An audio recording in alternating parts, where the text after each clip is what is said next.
নমস্কার বন্ধুরা, recruitment update YouTube চ্যানেলে সকলকে স্বাগত জানিয়ে আজকে 18/12/2023 পশ্চিমবঙ্গের স্কুল সার্ভিস কমিশনের শিক্ষক নিয়োগ সংক্রান্ত একটি গুরুত্বপূর্ণ আপডেট রয়েছে।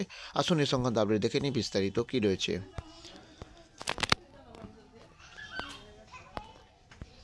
এবার স্কুল সার্ভিস কমিশনের বিরুদ্ধে ভয়ঙ্কর অভিযোগ আনালো। নির্বাচিত স্কুলে শিক্ষক পদে শূন্যপদই নেই, নিয়োগ নিয়ে নয়া অভিযোগ এসএসসির বিরুদ্ধে। বিতর্কে যেন পিছু ছাড়ছে না এসএসসির। উচ্চ প্রাথমিকে কাউন্সেলিং শেষে স্কুল নির্বাচনের ক্ষেত্রে ভয়ঙ্কর অভিযোগ আনা হয়েছে তাদের বিরুদ্ধে, এবং যেটা জানা গেছে যে ভ্যাকেন্সি নেই।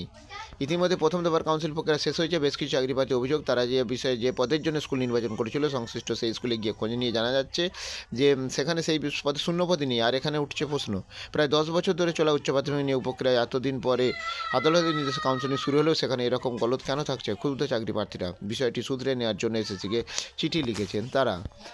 এবং এই বিষয়ে দক্ষিণ চব্বিশ পরগনার এক চাকরি প্রার্থী জানান, বাংলা শিক্ষক হিসেবে জেনারেল ওবিসি দুটি ক্ষেত্রেই তিনি যে স্কুলে নির্বাচন করতে পারতেন, তিনি বাড়ির কাছে স্কুল নির্বাচন করেছিলেন। পরে সেই স্কুলে গিয়ে জানতে পারছেন যে সেই স্কুলে বাংলার কোনো শিক্ষক পদে ফাঁকা নেই।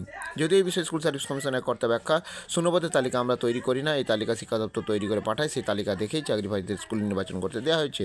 এই নিয়ে যে অভিযোগ জমা পড়েছে তা খতিয়ে দেখে খুব শীঘ্রই সমস্যার সমাধান করা হবে। তো যাই হোক, এই আপডেট আমি শেয়ার করলাম, আর আপডেটগুলো অবশ্যই শেয়ার করবো। সঙ্গে থাকবেন এবং চ্যানেলটা সাবস্ক্রাইব করে নেবেন। ধন্যবাদ।